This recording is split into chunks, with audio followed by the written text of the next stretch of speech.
कहते हैं कि मोदी जी ये जो है मैच फिक्सिंग कर रहे हैं इस चुनाव पर। उन्होंने कहा है कि ईडी, सीबीआई और ईवीएम के बिना आप चुनाव नहीं जीत सकते। क्या कहेंगे आप? ईवीएम का जवाब तो देश की सुप्रीम कोर्ट ने दे दिया है और 2014 में इनके पास ईडी थी, इनके पास सीबीआई थी, तो हार क्यों गए भाई? मेरे होम मिनिस्टर तक को जेल में डाल दिया था, तो हार क्यों गए वो? अगर ईडी सीबीआई से चुनाव जीते जाते तो ईडी सीबीआई का काम तो इतने सालों तक कांग्रेस ने किया है, वो जीत जाते हैं जी। और इतना बड़ा देश एक म्युनिसिपैलिटी का चुनाव फिक्स नहीं कर सकते हो भाई, जरा करके देखो, ये संभव होता है क्या फिक्सिंग? क्या क्या दुनिया को मूर्ख बना। लेकिन दुख इस बात का है कि ऐसी बातें करने वालों को आप मीडिया के लोग उनको पूछने के बजाय हमको पूछते हो। मोदी जी थोड़ा सा लेकिन इसमें एक बात चौकस है जी, मैं मानता हूं पिछले कई दिनों से इंडिया अलायंस के लोग इतने निराश हो चुके हैं कि अभी उनको बहाने ढूंढना बहुत जरूरी बन गया है, क्योंकि पराजय के बाद भी लोगों के सामने जाने के लिए उनको इसलिए मैं समझता हूं शायद वो अभी से ये सारे तर्क ढूंढ रहे हैं कि पराजय के तर्क क्या होंगे, शायद उसी की उनकी इंटरनल एक्सरसाइज है ये। मोदी जी दो स्टेट्स अहम है इस चुनाव में, एक है कर्नाटका और एक है महाराष्ट्र। कर्नाटका जहां पे अभी आपकी हार हुई थी विधानसभा के चुनाव में, और महाराष्ट्र इसलिए क्योंकि वहां पर एक अजीब सी खिचड़ी बनी हुई है, दो पार्टियां टूटी हैं। मेरे दो साथी मेरे साथ हैं। सबसे पहले शुरुआत करते हैं कर्नाटका से। तो हरिप्रसाद जी जो हमारे वहाँ के एडिटर हैं वो आपसे कुछ सवाल पूछना चाहते हैं। हरिप्रसाद जी स्वागत है आपका। ಕರ್ನಾಟಕದಲ್ಲಿ ನೇಹಾ ಹಿರೇಮಠ್ ಮರ್ಡರ್ ಕೇಸ್ ಬಹಳ ಚರ್ಚೆ ಆಗ್ತಾ ಇದೆ. Neha killed inside the campus by Fayaz. Even JP Nadda ji rushed to her house. आप क्या सोच रहे हैं, ये अभी ये फोकस शिफ्ट हो रहा है क्या? कर्नाटक का चुनाव का फोकस ऐसे इश्यूज को शिफ्ट हो रहा है? देखिए, नड्डा जी का कार्यक्रम वहाँ चल रहा था और इतनी बड़ी घटना घटी थी,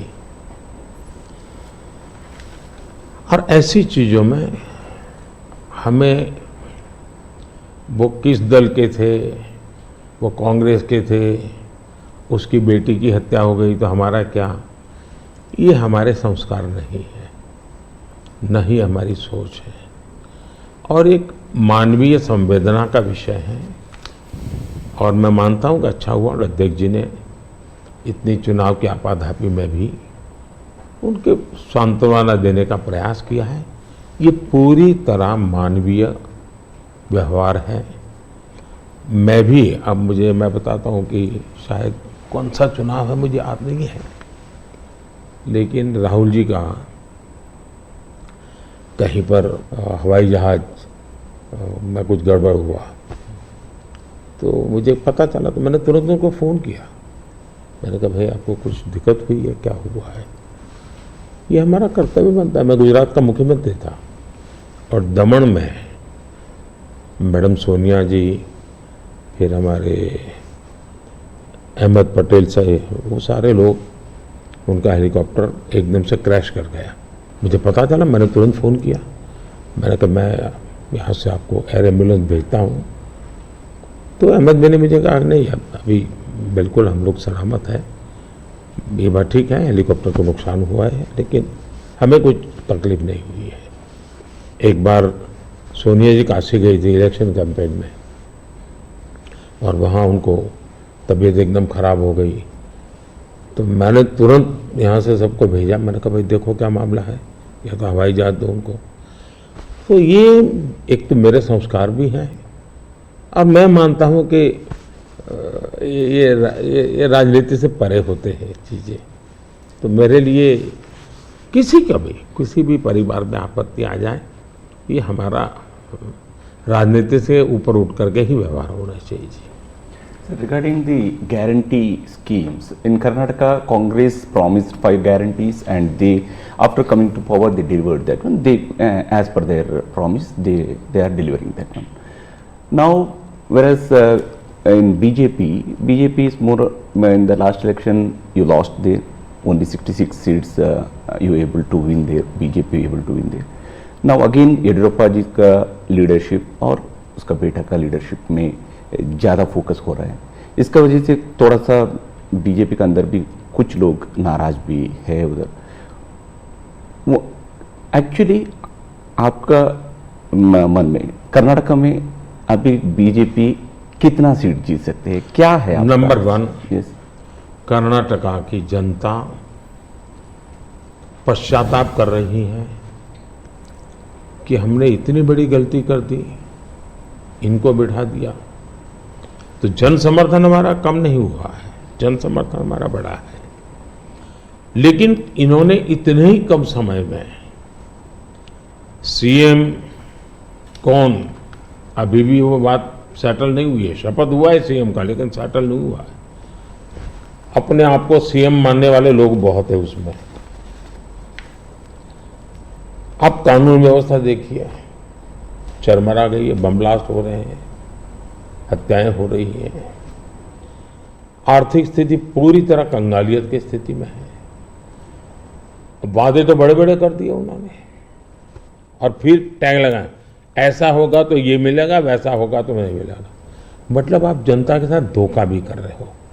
जब हमने कहा कि भाई हम इन लोगों को आयुष्मान कार्ड देंगे, मतलब देंगे, फिर इफ्स एंड बट लगा करके उसमें बेईमानी नहीं करनी चाहिए. अभी जब हमने कहा कि हम 70 साल से ऊपर के किसी भी वर्ग के व्यक्ति होंगे, इनको आयुष्मान कार्ड देंगे, मतलब देंगे. आप में ये हिम्मत होनी चाहिए. उन्होंने किसानों की जो योजना थी वो रद्द कर दी, किसान सम्मान निधि. कोई कारण नहीं है इस प्रकार से करने का. अब आप कोई सोच सकता है, जब बेंगलुरु दुनिया में हमारा बहुत बड़ा देश की इज्जत बढ़ाने में बेंगलुरु का बहुत बड़ा रोल है. दुनिया में जब जाते हैं ना, तो बेंगलुरु कहते ही ऐसा लगता है वो जैसा परिचित है. टेक हब के रूप में जाना जाता था. आपने देखते ही देखते इसको टैंकर हब बना दिया, और टैंकर में भी माफियाशाही चल रही है. पानी के लिए लोग तरस रहे हैं.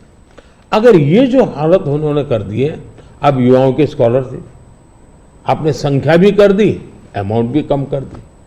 यानी एक के बाद एक आपने ऐसे नेगेटिव काम किए हैं. जिन मुद्दों को लेकर के वोट मांगा, उन मुद्दों को आप वोट दे नहीं पा रहे हैं. अच्छा, डेप्यूटी सीएम वो अपने भाई के लिए वोट मांग रहे हैं, और वो खुद सीएम बन सके इसलिए सब खेल खेल रहे हैं.